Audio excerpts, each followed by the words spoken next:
So, you've probably seen a spider sometime today, right? Maybe in the corner of a room, maybe outside. But have you ever really stopped to think about what it could teach you? I mean, really teach you. About wisdom, ingenuity, and maybe even the nature of creation itself. Well, today that's exactly what we're going to do.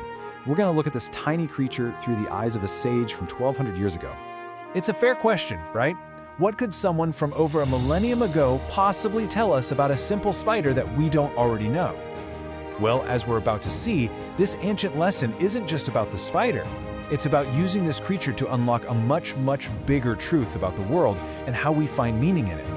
So our guide for this little journey is a classical text that recorded the teachings of Imam Jafar as Sadiq. And this guy, he had this incredible knack for looking at the world around him, the really ordinary stuff, and just pulling out these incredibly deep insights. And trust me, what he had to say about the humble spider is nothing short of brilliant. All right, first up, the Imam points our attention to a specific kind of spider. He calls it lace, which literally translates to the lion of the flies. What a name. And its hunting technique? Oh, it's an absolute masterclass in patience and precision. So get this, the first move is pure deception. The spider feels a fly buzzing nearby. And what does it do? It doesn't lunge, it doesn't even move. It plays dead. It becomes completely still like a tiny, lifeless object, just lulling its prey into a totally false sense of security. After that amazing deception comes the stalk. We're talking an unbelievably slow, methodical, step-by-step approach. And then, bam, the pounce. It's sudden, it's fast, and it's decisive. Finally, it just embraces its prey, patiently waiting for it to weaken before the feast begins. It's like a perfectly choreographed four-act play of survival. But that's just one spider's strategy. The Imam then contrasts this active hunter with a totally different kind of genius, the weaver. You know, the one we're all a bit more familiar with.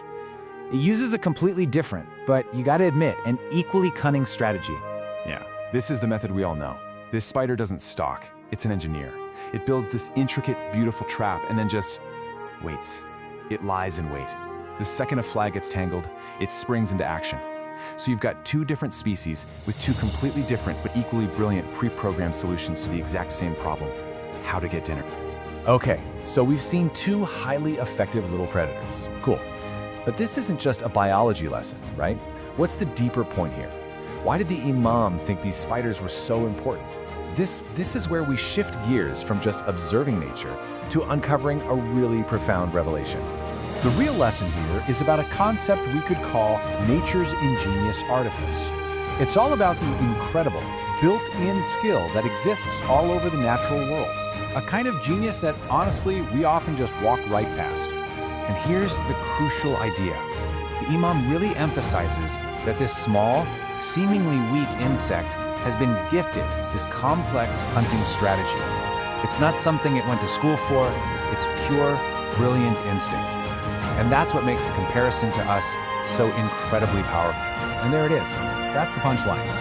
To achieve the same result, to hunt with that kind of precision, we humans, well, we need tools, we need plans, we need technology. We need artifice and implements. The spider, though, it comes with all that software pre-installed. It's a really humbling comparison when you think about our manufactured smarts versus the pure elegance of natural instinct. This brings us to the final, beautiful takeaway from this whole observation. It's a metaphor that has really stuck with me since I first read it, and it's called gold weighed with iron. So, what are we supposed to do with this? The core lesson is a call to basically change our whole perspective, to stop dismissing the small or the creepy or the seemingly insignificant things in life.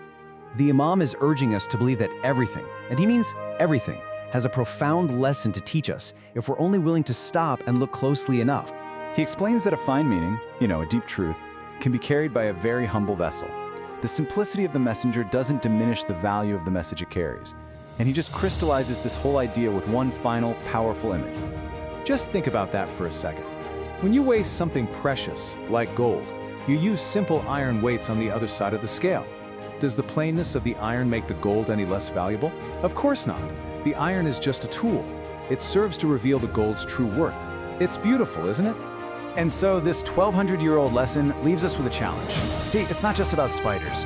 It's about learning to see the gold that is all around us, every single day, even when it's being measured by what looks like simple iron. So I'll leave you with this.